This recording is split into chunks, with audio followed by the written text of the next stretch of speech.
In life, some separations feel final. When years turn into decades and memories fade into the blur of time, the idea of reunion seems like nothing more than a dream. This is the story of Margaret Hale, a 72-year-old woman living alone in a quiet, seaside cottage in Massachusetts. For most of her life, she carried a wound in her heart, the loss of her younger brother, Samuel, whom she hadn't seen since he was just 7 years old. They had been separated during the chaos of the late 1970s when their parents' marriage fell apart. Samuel was taken by their father to live in another state, while Margaret stayed with their mother. Letters stopped coming after a year. Phone numbers changed. And soon, the bond between the two siblings became just a fragile thread in her memory. Margaret grew up, got married, and raised her own children.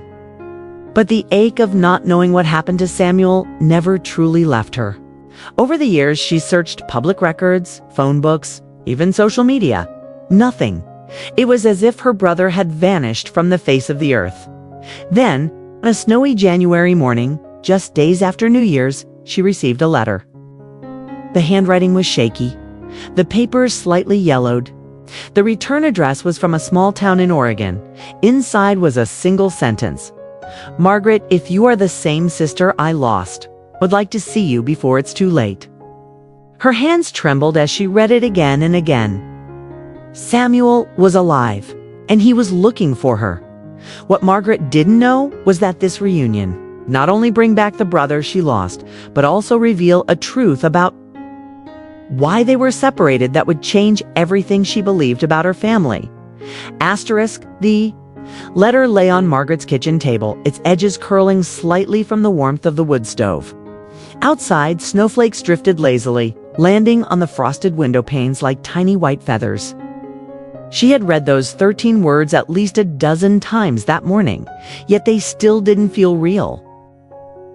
"Margaret, if you are the same sister I lost, I would like to see you before it's too late." Her first thought was that it might be a mistake, perhaps another Margaret, perhaps a cruel prank. But something about the way the S in Samuel's name slanted in the return address stirred a memory from long ago. She remembered helping her little brother practice his handwriting at the kitchen table of their childhood home. He had always drawn his S's like a snake, curling too far at the top. Margaret's single quotes as hands shook as she dialed the number written below the address. The phone rang twice before a man's voice, low and slightly raspy, answered. "Hello." She swallowed hard. "Is this Samuel Hale?" There was a pause, the kind that carries 1,000 unspoken words. Then, almost in a whisper, "Maggie." No one had called her Maggie in over 50 years. The sound of it broke something open. Inside her, she pressed the phone to her ear and shut her eyes, letting his voice wash over her. It was older, deeper, but it was his Dot. They spoke for hours that first day about their lives, about the empty years between them, about the ache that never went away. Samuel told her he had tried to find her in his 20s, but had been told she had moved to Canada. He had no way of knowing that their father had deliberately kept their addresses from each other. When Margaret asked why he was reaching out now, his answer was quiet but heavy. "I don't have much time, Maggie. His doctor says I might only have months. And before I go, I just want to see my sister again." The weight of those words settled in Margaret's chest like a stone. She promised him she would come no matter what. That night, she dug out an old shoebox from the top of her closet. Inside were the few pieces of Samuel she had managed to keep over the decades. A faded photograph of him on his 7th birthday, a seashell he had given her from their trip to Cape Cod, and a crumpled letter he had written in childish handwriting, telling her about his new school after the separation. Holding those treasures, Margaret felt something she hadn't felt in years, a flicker of purpose. She wasn't just going to see Samuel, she was going to bring him home, even if only for a little while. But as she packed her suitcase the next morning, an unease lingered. Samuel had hinted that there were things she didn't know about their father, about the real reason they were torn apart. And now, after so many years, she wasn't sure if she was ready for those answers still. One truth was stronger than any fear. She had a brother, and he was waiting. Margaret boarded the train. Just before dawn, the winter air biting at her cheeks. The platform was nearly empty, just a few sleepy travelers clutching coffee cups, their breath visible in the cold. She settled into her seat by the window, her suitcase tucked neatly beneath her legs, and watched as the town she had called home for the past 3 decades slipped away. For hours, the rhythmic clatter of wheels on rails became her companion. Outside, fields dusted with snow blurred into forests, and forests gave way to mountains capped in white. She tried to read, but her eyes kept drifting to the small photograph tucked inside her coat pocket. Samuel, at 7 years old, grinning, with a missing front tooth dot as the miles passed. She thought about all the moments they'd missed: graduations, weddings, funerals, holidays. She remembered the night their mother left the slammed door, the muffled argument between their parents. She remembered holding Samuel's hand under the covers as their father shouted downstairs. And then, only weeks later, he was gone, taken to live with an uncle she'd never met. The train pulled into Portland just as the sun began to dip, painting the horizon in shades of gold and lavender. Her heart pounded as she stepped onto the platform. She scanned the crowd, unsure if she would even recognize him. And then she saw him. He was leaning against a wooden pillar, hands in his coat pockets, shoulders slightly hunched against the cold.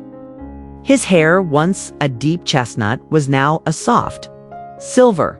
There were deep lines around his eyes, and yet it was unmistakably Samuel. For a moment, she couldn't move. The years between them seemed to collapse, and she was once again a little girl running barefoot across the yard to her brother. Her feet carried her forward before her mind caught up. "Samuel," she whispered. He turned, his eyes finding hers instantly. For a heartbeat, neither of them moved. And then he stepped forward, and they were in each other's arms, holding on as if the world might pull them apart again at any second.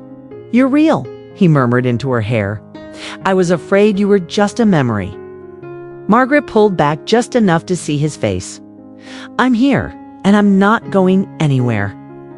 They sat together in a small cafe near the station, hands never straying far from each other's. Samuel told her about his life working in shipyards, then as a mechanic. How he'd never married but had a circle of friends who kept him company. He laughed when he told her about a stray dog he'd taken in years ago. And his voice cracked when he admitted he sometimes talked to it about her. As if she could hear him through the air. Margaret listened, absorbing every word but she could sense there was more, something he was skirting around. Twice he began to speak, only to change the subject. She didn't press him, not yet, when the waitress brought their check.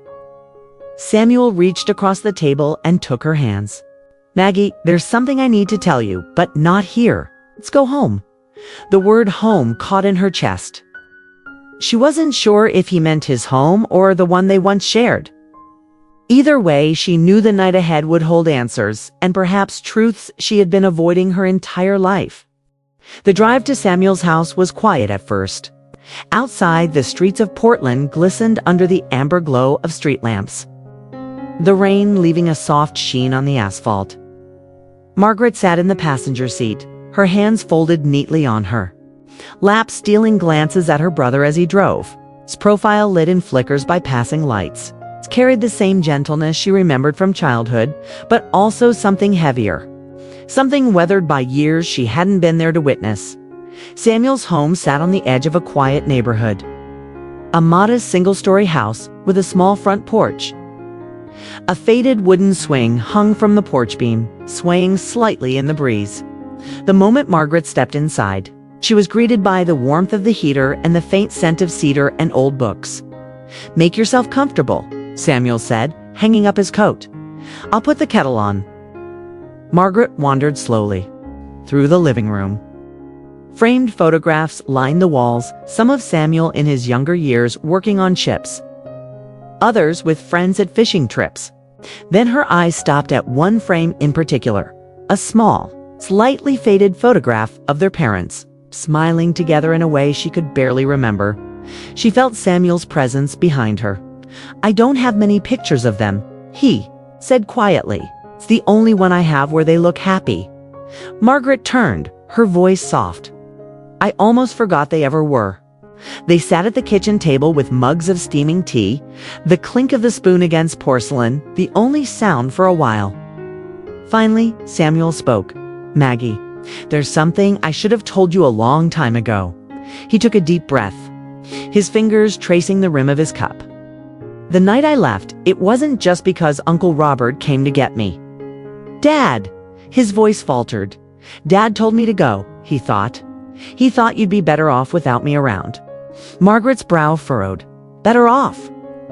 What could that possibly mean? Samuel looked down. He blamed me for the fights. Said I reminded Mom of things she wanted to forget. I was just a kid, Maggie. I didn't understand. But I left because I thought it would keep the peace. The words hit her like a stone dropped into deep water, the ripples reaching back through decades of unanswered questions. All these years, she whispered, I thought you didn't want to stay. Eyes met hers, glistening. I never wanted to leave, not for a second. They sat in silence, the weight of lost time pressing between them. Outside, the rain had turned to snow, flakes drifting lazily past the kitchen window. Breaking the heaviness, Samuel stood. Come on, I made something special for tonight. He opened the oven, and the rich aroma of roasted chicken filled the room. Haven't cooked this for anyone in years, he said with a small smile. They ate slowly, savoring the meal and the company. At one point, Margaret laughed, a real full laugh at a story Samuel told about accidentally setting a fishing net on fire when he was 20. It felt strange and familiar all at once, like stepping into an old photograph and finding it still warm. After dinner, Samuel brought out a small wooden box. There's one more thing, he said. Inside were letters, dozens of them. Addressed to her, I wrote to you every year on your birthday, he explained. Uncle Robert sent the first few, but after a while the letters kept coming back. I didn't stop writing, though. I just didn't know where to send them. Margaret's hands trembled as she picked one up. The ink faded but still legible. Happy birthday, Maggie. I hope you still like lemon cake. She swallowed hard, her throat tightening for the first time in years. She felt the space between them close, not just physically, but in the invisible way only love and shared history can bridge. Later, as they sat by the fire, she leaned her head against his shoulder. We can't get those years back, she said quietly, but we have this one, and maybe more. Samuel squeezed her hand gently. This time, I'm not letting go. Outside, the snow fell thicker, blanketing the world in quiet. Inside, for the first time in over 50 years, they were simply a brother and sister home. Asterisk, the next morning, Margaret awoke to the faint sound of a kettle whistling. She lay still for a moment, feeling the soft weight of the quilt Samuel had covered her with the night before. For the first time in decades, she had slept under the same roof as her brother in the kitchen.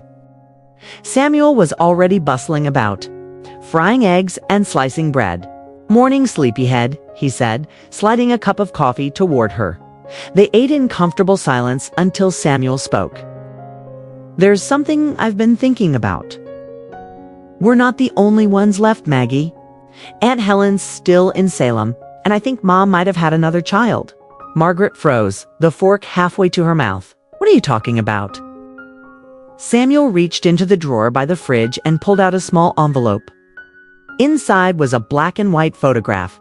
Their mother, younger than Margaret, remembered. Holding a baby neither of them recognized. The back of the photo read, in faded pencil, Evelyn, 1965. That's 3 years after you were born, Samuel said softly. But I've never seen this child, and Mom never talked about it. Margaret's mind raced. Their father had passed away years ago, taking many secrets with him. Their mother, she had been distant, her moods unpredictable, her affection fleeting. Could she have had another child and hidden it? Samuel went on. I found this in Dad's old trunk after he died. There was also a hospital bracelet with the same year. I don't know if the baby was ours, but if Mom kept this picture, it must have meant something. Margaret traced the edges of the photograph. If it's truth, it means there's someone out there who's our blood. Someone we've never met. The thought was both thrilling and unsettling. Over toast and coffee, they debated what to do. Samuel suggested reaching out to Aunt Helen, the last relative who might have known the truth. Later that afternoon, they called her. Her voice was frail but warm. When Samuel asked about the photograph, there was a long pause on the other end. Helen, Margaret pressed gently, please.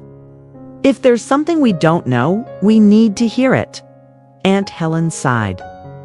Your mother, she went away for a few months in '65, told everyone she was visiting a cousin in California. When she came back, she was quieter. I never asked questions. But I remember seeing a baby once, then nothing. She never spoke of it again. Margaret's chest tightened. Do you know where the baby went?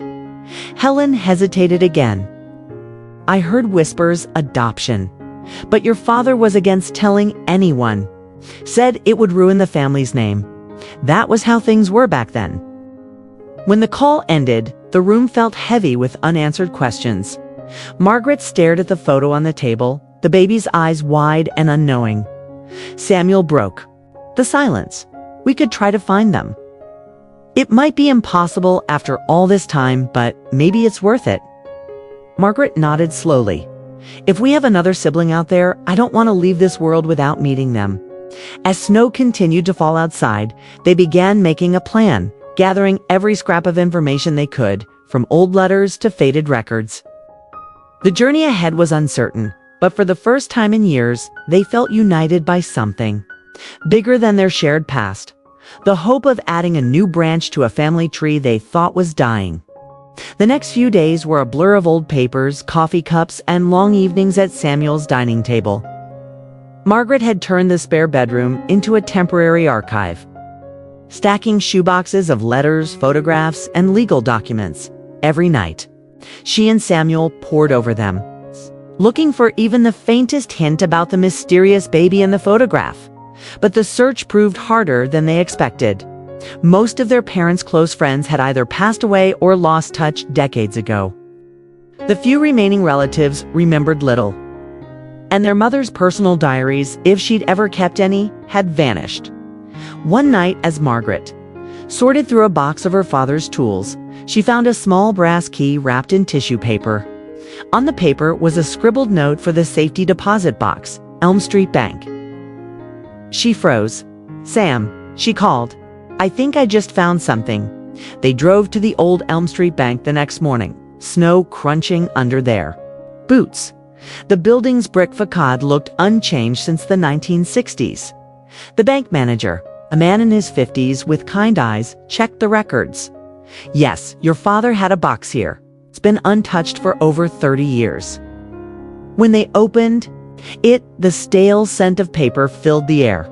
Inside were 2 envelopes, a faded birth certificate, and a letter addressed to Margaret and Samuel for.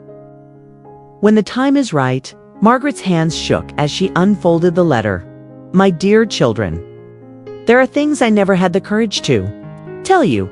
In 1965, I gave birth to a daughter, Evelyn. She was born out of a mistake, but she was never a mistake in my heart. Your father, he insisted we give her up for adoption. He believed it was the only way to protect our family.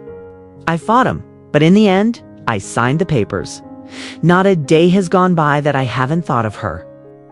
If you ever decide to look for her, the name of the adoption agency is in the other envelope. Please forgive me for my silence. Love, Mantha. Room went quiet. Samuel stared at the letter, his jaw tight. She carried this secret her whole life. Margaret carefully opened the second envelope. Inside was a yellow document with the name Haven Ridge Adoption Services. Dated October 12, 1965, there was also an address in Portland. They wasted no time. That afternoon, they called the agency, or rather, the number that now belonged to a legal archive. The woman who answered explained that Havenridge had closed in the late 1980s. But their adoption files were stored in a state records office the next day. They drove to Portland, the highways slick with winter ice. The records office was a sprawling building, fluorescent lit and smelling faintly of dust. After explaining their situation, they were told the process could take weeks due to privacy laws. But as they filled out their request forms, the clerk paused. "This is unusual," she said, tapping her keyboard. "Your mother actually left a note in the file authorizing release of information to her children after her death. That doesn't happen often." Within an hour, they were handed a photocopy of Evelyn's adoption summary. The adoptive parents were listed as Charles and Mary Whitfield with a last known address in Eugene, Oregon. Margaret's heart pounded. "Eugene is only 2 hours from here," she whispered. Samuel grinned for the first time in days. "We could be looking at her front door before the weekend." As they left the building, snowflakes swirled around them like silent confetti. For years, they had thought their family story was finished, a book closed long ago. But now, a new chapter was opening. Somewhere in Oregon, their sister had lived a whole life. Unaware that two people were about to knock on her door and tell her she wasn't alone. Asterisk, the drive from Portland to Eugene was quiet. The kind of quiet that comes when two people are too wrapped up in their own thoughts to fill the air with words. Margaret kept glancing at the passenger side window, her mind flipping through images of a sister she'd never met, imagining her face, her voice, wondering if they shared the same smile or the same stubborn streak their mother had. Samuel kept both hands on the wheel, his jaw set. "What if she doesn't want to see us?" he finally asked. Margaret turned toward him. "Then we'll respect that. But at least she'll know." They pulled into Eugene just after noon. The last known address from the adoption record was a modest single-story house in a quiet neighborhood lined with maple trees, their bare branches stretching toward the winter sky. The paint on the house was slightly weathered, the front garden neatly kept. They parked across the street, neither of them moving to get out. "This could change everything," Samuel murmured. Margaret nodded. "Or nothing at all." Finally, she opened the car door. The cold air bit at her cheeks as she walked up the short pathway to the porch, Samuel following a step behind. She could feel her pulse in her fingertips as she raised her hand to knock. But before she could, the door opened. A woman in her late 50s stood there, wearing a navy cardigan and holding a half-folded laundry basket. Her hair was silver at the temples, and her eyes were a warm shade of brown. "Can I help you?" the woman asked, her voice polite but cautious. Margaret hesitated. "Are you Evelyn Whitfield?" The woman blinked, clearly surprised. "Yes. Do I know you?" Margaret's throat felt tight. "My name is Margaret Hale. This is my brother Samuel. We believe we're your siblings." The woman's expression shifted from confusion to disbelief. She set the laundry basket down slowly, as if her hands had forgotten how to hold it. "I think you should come inside," she said, her voice unsteady. Inside, the living room smelled faintly of lavender and old books. Family photographs lined the mantel, children, grandchildren, and a younger version of Evelyn smiling beside an older couple. Margaret explained everything. The photograph they'd found, the safety deposit box, their mother's letter. She slid the envelope across the coffee table. Evelyn stared at it for a long time before opening it. When she finished reading, she didn't speak immediately. Her hands trembled slightly. But there were no tears yet, just a faraway look in her eyes. "I always knew I was adopted," she said finally. "My parents told me when I was a teenager. But they didn't know much about my birth family. I used to wonder who you were and if you ever thought about me." Margaret reached for her hand. "We didn't even know you existed. But now that we do, we're not letting you go again." For the first time since they arrived, Evelyn smiled. It was small, tentative, but real. "Then I guess we have a lot to catch up on." Samuel exhaled, the tension in his shoulders easing. "More than you can imagine." Outside, the winter sun broke briefly through the clouds, casting a pale light through the window. It felt to all three of them like the beginning of something neither time nor distance could ever erase.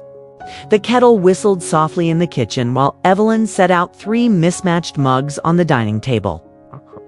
Margaret and Samuel sat across from each other, still taking in the details of the home.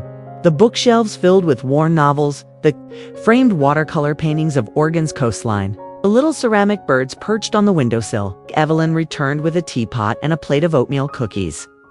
Her movements a little awkward, as though she were still unsure if this was real. She poured the tea carefully, hands steady now. "For years," she began, "I used to imagine what it would be like to meet my birth family. Sometimes I thought I'd recognize them instantly, like in the movies. Other times I told myself it was better not to know. Safer." She glanced up, her eyes shimmering. "But I never imagined you'd just show up at my door." Margaret smiled gently. "Neither did we. We thought our family was just the 2 of us until last week. They talked for hours." Evelyn shared pieces of her life, how she'd grown up in a small logging town. She became a teacher, how she raised 2 children who now had families of their own. She showed them photo albums, each page a mosaic of birthdays, graduations, and Sunday picnics.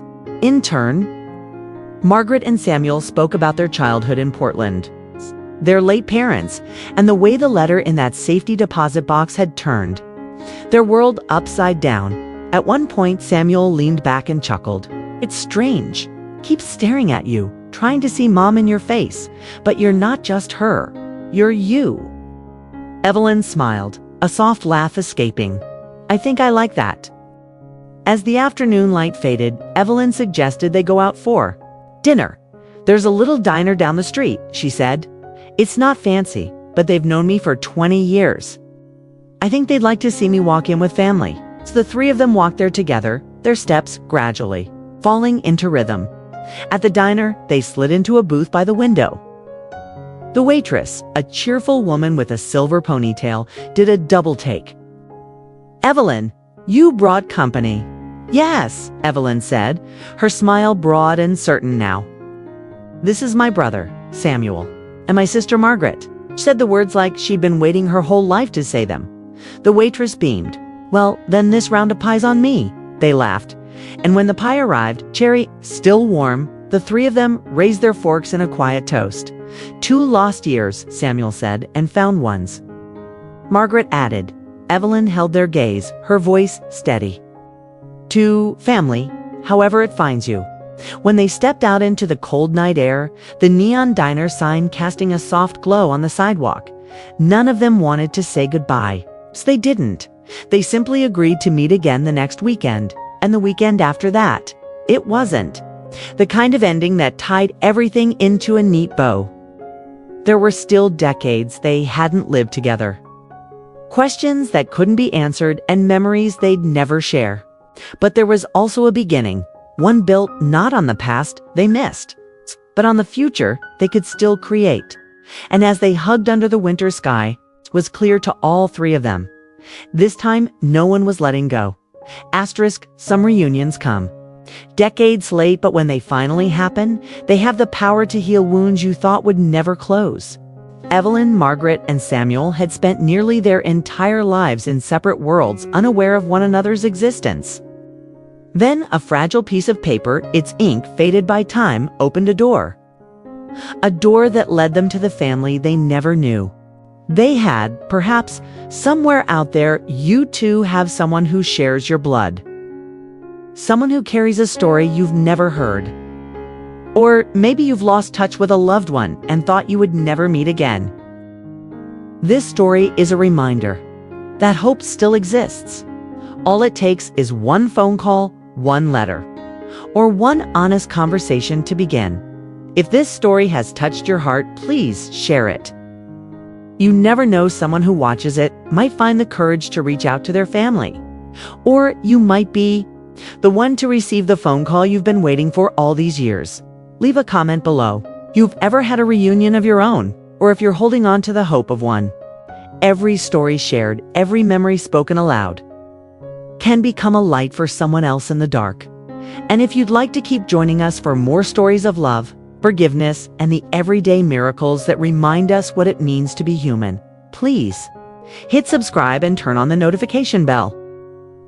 Every week, we'll bring you a new story, one that might bring tears to your eyes. But we'll always leave you with a belief that in this vast world, invisible threads still connect us all. Because family isn't just where you begin sometimes, it's where you find yourself at the end of the journey.